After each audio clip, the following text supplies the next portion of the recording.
All right, this is going to be a 2022 review of this Tascam DP008EX. This is a digital multi-track recorder. Now, there haven't been many people who have been reviewing these units and talking about these units in the past few years because they are really becoming obsolete. No one is really using these anymore, obviously because of computers and, all they have to offer. Now, I still happen to have one of these, and I just have it in storage. And I just took it out because I figured I just wanted to talk a little bit about this unit here. And it's actually really, really great. Although being probably 10 or 11 years old at this point, it is a really neat little recorder. So I figured I'd just talk a little bit about this in this video. Now, this is going to be a very comprehensive video, so I'm going to talk a little bit about everything that is on this unit. So first, I'm going to dive in and talk a little bit about kind of the different Tascam Digital Portastudio products that I've owned, because I've owned a ton of Digital Portastudio products over the years. So way back in the day, I had almost the entire DP01 series with the exception of the DP01 FX CD. So 2 out of the 3, I had the DP01 and the DP01 FX, which is basically a really old version of this that used a spinning hard drive. It was much bigger, it had faders, and it had an effects processor, so it's similar to this. The DP01 was kind of the base model, and so I did not own the effects CD because that was very expensive at the time. But I did own the 2, and then I owned a DP006 for a few months. That's kind of the base model of this, and it was really limiting, and I will get into how it was limiting a little bit later on, and I can start to compare it to the DP006. And it was really limiting. I had it for probably 5 or 6 months before I upgraded to this, so it was very short-lived. So I've owned quite a few Digital Portastudio products over the years, and so this is the only one that I've kept. I've either sold or taken apart. All of the others, the DP01 FX actually broke because of a botched firmware update. I distinctly remember it was from version 1.01 to version 1.1, and it just totally failed, damaged the EEPROM, was never able to use it ever again. So I took that thing apart, got the hard drive out, so this unit here, let's take a look at the inputs on it. It's got a foot switch. Now, this model is only compatible with the 1-button foot switch, and we can prove that by going into the menu and going here. We don't have the options that we normally would have if we had a 3-button foot switch. This is not compatible with 3-button foot switch. So this is only for auto punch. You can start and stop recording with this. It's got 2 quarter-inch inputs, and it's got a little switch to turn between mic and line, 2 XLR inputs, an unbalanced RCA, headphone jack, and the headphone volume knob. And then also has these 2 internal mics. Now this is huge because if you don't have an external mic or 2 external mics, then you really want one of these, because this has 2 microphones, so you can record in stereo just on the internal mics. Now these are really good. I would even say these are better than any computer mic. Even like the newest Apple Silicon, like the M1 iMac or the MacBook Pro 14 and 16 inch, these are far better than those. These are really, really good microphones. Now, it does record to SD, so we can pop out the SD card. I've got the 16 gigabyte card, so this is 16 gigs. It's plenty for what I need it for, which I barely even use this these days, but back when I used it, it was really nice. So there we go.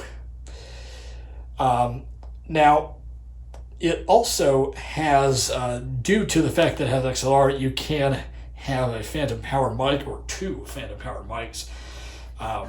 So that is really, really nice here. Now, the one thing that doesn't include, which you might see plugged in here, is a power supply.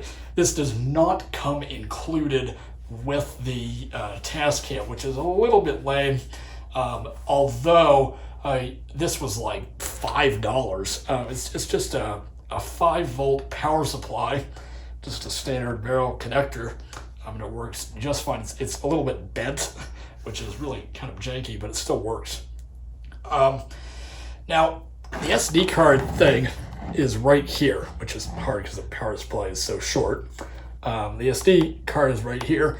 Now, this is really huge because on the DP006 and below, the SD card was like inside the battery compartment. So you had to open the battery, take out the batteries, and then eject the SD card. So this is really huge that it has this. Now, this is, you can't really see this. This is a mini USB connector. It's not USB-C. It's mini USB, so if you happen to have one of those old style mini USB cables lying around, you can transfer over USB. Now, the one thing that this doesn't have that's very disappointing, like other newer Tascam models, this cannot function as an audio interface. Like if you plug it into USB, there's no option to use it as an audio interface. Where you would find that on newer, maybe handhelds like the DR05 and the DR100 Mark III, which are the two, they're older ones, but those still have that functionality, which this doesn't. Now, when you plug it into a computer, it will recognize it as an external volume. Now, the one thing is that even though this card is 16 gigabytes, and I'll get into this in great detail later on, you only have 4 gigabytes maximum. So if you get a 32 gig or 64 gig card, I think 64 is the most this will take. Someone correct me in the comments if I am wrong about that. But you still only get 4 gigabytes of allocated space for file transfer, which is really annoying. And it's been that way ever since like the DP01, and even before that with the 2488 series, it's been that way the whole time, and it's just so annoying. But it is what it is. Now, this unit does have a reverb processor, as we can see here, which the 006 does not have a reverb processor. So if you're looking for a reverb, don't get the just don't get the 006 in general. Like I said, I only had it for 6 months before upgrading to this. It is not worth the $100 or whatever they charge for it. You can find it used for like $25, I'm sure now. But this also has an EQ, so you can just add EQ to each track. This also, by the way, has 6 types of reverb. So it has 6 types of reverb, which cannot be individually, like one type of reverb on one track. It's like throughout the entire thing, which is okay. And you have a dynamics processor, which is nice. So you have a compressor, an exciter, and a de-esser. You've got those controls here. If you go, let me zoom this in, which I can't really do for some reason. Oops. I can't really focus on the display here. If you go to dynamics, you can change the 3 vocal, or the 3 parameters here. If you go all the way up, you can change it between the input, or you can make it work on both inputs. Now, something I should mention though is if we go to this, we can see that we've got a choice between a few different things. This is the internal mic, this is an external mic. So you've got a few different options here. So now we're working off the internal mic, and then you can EQ the inputs too. And then this is a little toggle between A and B. And this allows you to assign the inputs, so you can assign it between different tracks, which is pretty handy. Now, the way that, let me just talk a little bit about the workflow. Now, this workflow is very clunky, and if you are used to using a DAW on a computer, just don't use this, because it is the clunkiest workflow in the world, and it takes hours, sometimes to accomplish. So what you do, you plug in your stuff, you record on as many tracks as you want. Now, if you record more than 2 in a stereo pair, or yeah, that's it. So if you record more than 2, if you use all these other tracks, you have to go through the mix down process, and that is basically you go here, and I don't have anything recorded on here. Maybe I do, but you can go here. Yeah, so I'm going to set it to at least 5 seconds. But then you would go here. That is a weird little glitch there. There we go. You would go to mix down. You would mix your entire thing. Now, what that requires is, and you can turn the knobs in real time. You can mess with the knobs, but you've got one shot. So it's not only that you got one shot, and if you mess up, you got to do the whole thing over again. You got to, start, you got to rewind back to 0, start it all over again. But also that you have to play the entire recording. So if you got like a 2-hour thing and you record more than just the 2 tracks, you can, you'll have to. What I would do way back in the day when I would use this as my daily thing is to just leave the room or go work on something else, because I could care less about how it sounded, and just leave the room if I had more than the 2 tracks. Now, I'm just I don't care if I overwrite if there's anything on this song, but let's just make a little quick thing here. There we go. We can tap the mics here. So it is working now. So that's 5 seconds. So now there's a shortcut. So like I said, if you have more than the 2. Now, if you just have the 2, there's a little shortcut. You can go here and just export the stereo pair, which is pretty nice. So that is a pretty big thing here. Now, the other problem, and I mentioned this before, is that you only get the 4 gigabytes of file transfer. So, and that includes backing up songs. So if you got a gigabyte song, which is pretty hard to achieve, I've only had a few of those. These song files are very small, only a few hundred megabytes, even for like an hour-long thing. That counts towards your 4 gigabytes. So you better, transfer as you go. So like if you want to make a backup of a song, you make the song backup. Now it is in the quote-unquote split archive format, so it can't be read by a computer. It just shows up as an executable in the Mac Finder. Now, then you've got the rest of the storage, and then you can do whatever you want. But when that fills up, you've got to delete stuff. So it's very annoying. And then if you have a like a multi-hour thing that's 4 gigabytes, that's more than 4 gigabytes, you're screwed. You've got to split it up. So it's really just a really kind of lame way of doing things. Now, if we go ahead and, gosh, I forgot how to set an out point. Let me just go to the approximate location, which is around 6 seconds. Set the out point, and then, so I forgot how to use this. And then we go to mix down. So I'm just going to do a little demonstration here. We can mix this. So imagine having to wait an hour for this. So there are 6 seconds flat, rewinds back to 0, and then we go here to mastering. Then we get this option. Now the DP006 does not have this option. You've got just auto. Maybe you don't even get an option. I can't remember. I haven't used that thing in several years. So if you go to auto, you get like a little selector of gain and like compression, and that's it. But if you go to manual, I really like that, and I use this more than I used auto, because you can EQ, you can add a compressor, and I think if you go here, yeah, you've got like 30 different compressors, and then you can normalize. And the problem with the normalize is that, I'll switch back to the default mode here. The problem with normalize is it adds a fuzz to the sound. If you use the internal mics, at least. I haven't tested the external mics in years, so I can't remember. But that is a big problem. So what I recommend is, if you're going to use this, just record your stereo or do whatever, and then don't even use the mix down or mastering, because who cares? just take it into a computer and normalize it there, because that will not introduce a whole fuzz problem. So the normalize works okay, but it also takes a very long time.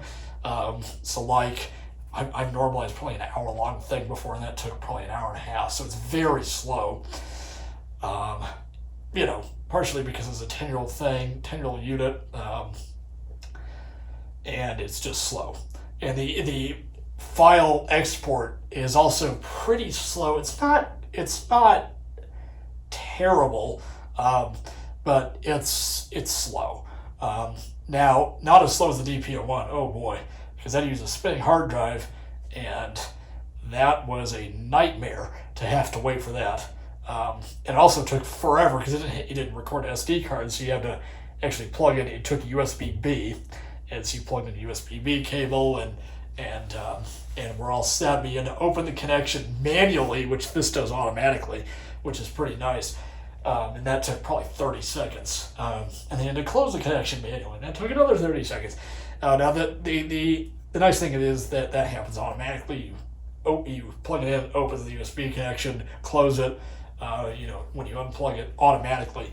Now, the way that I've been doing this over the years, and they say not to do this in the manual, but I don't care because of lost data or whatever, but I always save my things before exporting, is I just pop out the SD card and plug it into my computer, which, is not the way they want you to do it, but whatever.